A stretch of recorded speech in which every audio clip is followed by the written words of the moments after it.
Reporter અને પત્રકાર લોકોને મારી વિનંતી છે અને હું જણાવું બી છું કે અમે અહીંયા વર્ષોથી રિક્ષા ચલાવીએ છીએ રેલવે સ્ટેશન પર ને RMS ઓફિસથી સામે દાદર પાસે ને એ વર્ષોથી અમે અહીંયા ચલાવીને અમારો ઘર ગુજરાન કરે છે ને હું આજથી નહીં, મારા બાપ દાદાના ટાઈમથી ઘોડાગાડીના જમાનાથી અહીંયા આ સ્ટેન્ડ પર ધંધો કરું છું ને મારા પરિવારને બી હું જોયા છે કે એ લોકોએ બી અહીંયા ઘોડાગાડી ચલાવેલી છે. હવે બધા તમામ પ્રેસવાળાને મારી એક વિનંતી છે કે આ બધા જે પોલીસવાળા છે જે કે RPO GRPF મને હેરાન નથી કરતી, પણ RPO દ્વારા મને એટલો બધો હેરાન કરવામાં આવે છે વારે ઘડી. RPOને ના ઓફિસર લોકોને, અધિકારીઓને, એરિયા મેનેજરને, બોમ્બે DRMને ને બધાને મારી વિનંતી છે કે સાહેબ અમે અમારું ઘર ગુજરાન માટે રોજ સવારના અહીંયા આવીએ તો 100, 200, 500 રૂપિયા કમાઈએ છીએ ને ધંધો કરીને અમારા ઘરે જતા રહીએ. અમે નથી ચોરી કરતા, નથી છીનાલી કરતા, નથી કોઈનું સામાન ચોરી કરતા છે, નથી કોઈનો મોબાઈલ ચોરી કરતા છે, કોઈ જાતનું અમે ખોટું કામ કરતા નથી.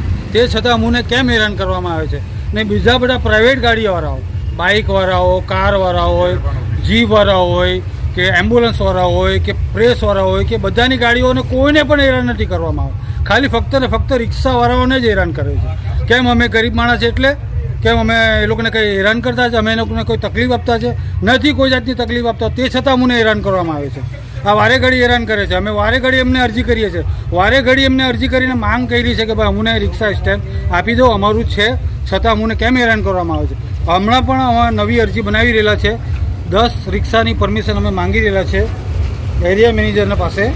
હમણાં એમને મળીને આવ્યા છે રમણભાઈએ કીધું કે નવી અરજી તમે ટાઈપ કરીને અમને એક મોકલાવો તાકે અમે તમને નવો એક સ્ટેન્ડ આપીએ.